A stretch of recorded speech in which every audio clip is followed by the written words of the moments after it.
একটা কথা, মাত্র একটা স্বীকারোক্তি আজকের পরিণীতাতে সেটাই সবচেয়ে বড় ট্র্যাজেডি হয়ে দাঁড়ালো। রায়ান ভালোবাসে কিন্তু বলে না, পারুল বোঝে কিন্তু আর সহ্য করতে পারছে না। আজকের এপিসোড প্রমাণ করে দিল ভালোবাসা থাকা সত্ত্বেও কিভাবে একটা সম্পর্ক ধীরে ধীরে ভেঙে যায়। চলুন আজকের পর্বের সবচেয়ে যন্ত্রণাদায়ক দিকগুলো এক এক করে খুলে বলি।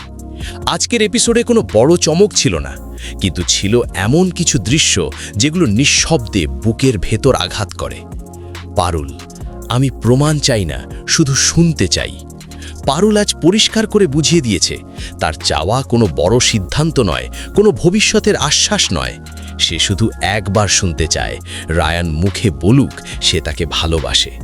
সবচেয়ে কষ্টের জায়গা হলো পারুল জানে রায়ান তাকে ভালোবাসে, এই বিশ্বাস তার ভিতরে শক্তভাবে বসে আছে। কিন্তু সম্পর্ক শুধু অনুভব দিয়ে চলে না, কখনো কখনো ভালোবাসার নামটা মুখে শুনতেও হয়। আর সেখানেই আজ পারুল ভেঙে পড়েছে। রায়ান, ভালোবাসা আছে কিন্তু ভয় আরও বড়। রায়ানের নীরবতার কারণ ভালোবাসার অভাব নয়, তার সমস্যাটা তার নিজের মাথার ভেতর। সে মনে করে পারুল যদি কখনো তার চেয়ে ভালো কাউকে পায় তাহলে সে চলে যাবে। এই ভয়ই তাকে আটকে রেখেছে, এই ভয়ই তাকে কথা বলতে দিচ্ছে না। অথচ সত্যিটা একেবারে উল্টো। পারুল বারবার তাকে সুযোগ দিয়েছে, বোঝাতে চেয়েছে, কথা বলার অনুরোধ করেছে, কিন্তু রায়ান নিজের ভুল ধারণার দেওয়াল ভাঙতে পারছে না। চোখে সব বলা, মুখে কিছুই না। আজকের এপিসোডে সবচেয়ে শক্তিশালী ছিল রায়ানের চোখ। চোখে ছিল কষ্ট, অপরাধবোধ, অস্থিরতা। বুক ভেঙে যাচ্ছিল কিন্তু মুখ খুলছিল না। এই নীরবতাই আজ তাকে দুর্বল করে তুলেছে।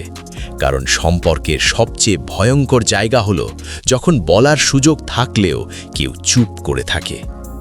আজকের পর্ব আমাদের একটা কঠিন সত্য দেখিয়ে দিল, একই ভালোবাসা দুইজন মানুষকে দুইভাবে ভাঙতে পারে।